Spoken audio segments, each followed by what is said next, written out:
the German government itself recovering. Remember, this was only 4 years after the end of the war. Refugees everywhere.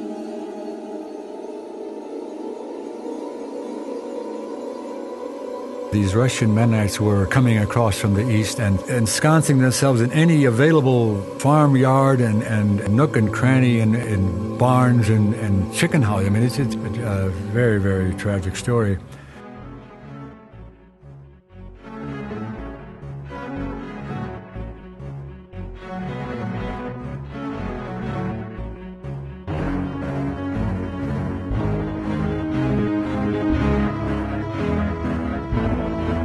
The big issue was, where are we going to settle these people? Where are they going to go?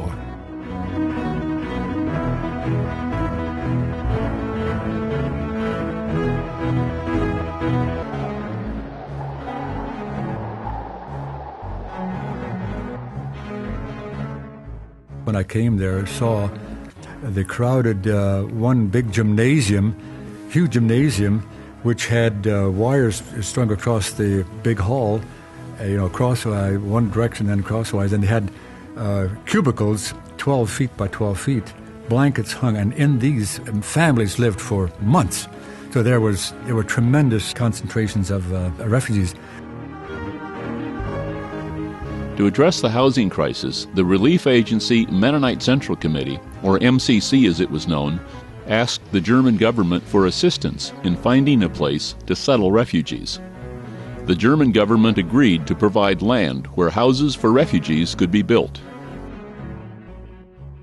80% of the construction costs would come from German funds that had been frozen by the Allies. MCC offered to fund 10%. Upon completion of the house, this amount would be converted to a 30-year mortgage and repaid. That left the destitute refugees needing to come up with a 10% down payment before construction could begin. Finally, the government agreed that the labor of volunteers helping build the houses would cover the refugees' down payment. And that's where we got the idea of establishing a Pax program where we would have young people from America coming to Europe to do their alternative service.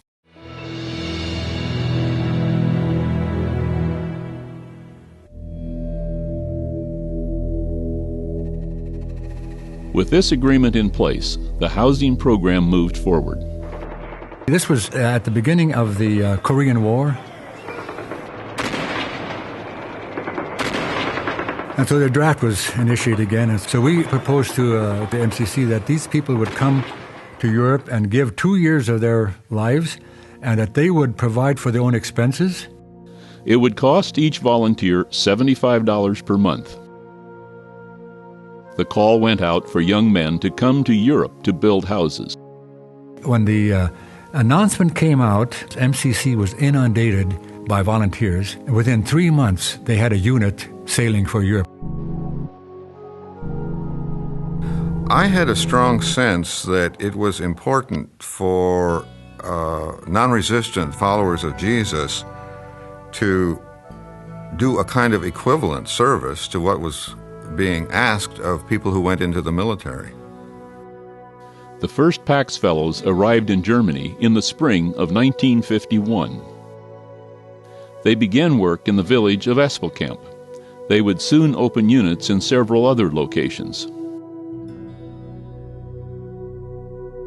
The task facing the Pax boys was to turn rural and forested land into a modern urban development. Refugees who had lived for years in barracks and camps would be moving into trim suburban houses built by Pax volunteers. When the first Pax unit came, we had to literally convince the Bauleiter, the person who was in charge of the construction, that these young farm boys could actually be trusted with a trowel and start laying blocks. Our American assumption was that an American could do anything and do it faster and better than the Germans could. And so we were never intimidated, and we actually did substantial work.